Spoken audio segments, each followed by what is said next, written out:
Ahli psikologi forensik Reni Kusumawardhani terancam dilaporkan ke polisi oleh pengacara keluarga Brigadir Yosua, Kamarudin Simanjuntak.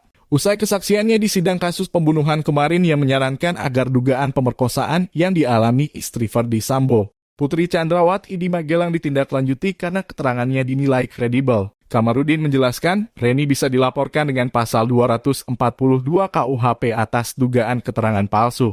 Reni juga dianggap oleh Kamarudin telah memfitnah orang yang sudah meninggal dunia. Dikaitkan dengan keterangan Putri Chandrawati yang disebut kredibel, Kamarudin menyinggung hasil tes lie detector istri Sambo tersebut. Kamarudin mengingatkan jika Putri Chandrawati mendapat skor tertinggi yakni -25, yang artinya banyak berbohong. Pria yang dikenal suka membongkar air polisi ini bahkan menilai sang ahli kurang etika dan moral.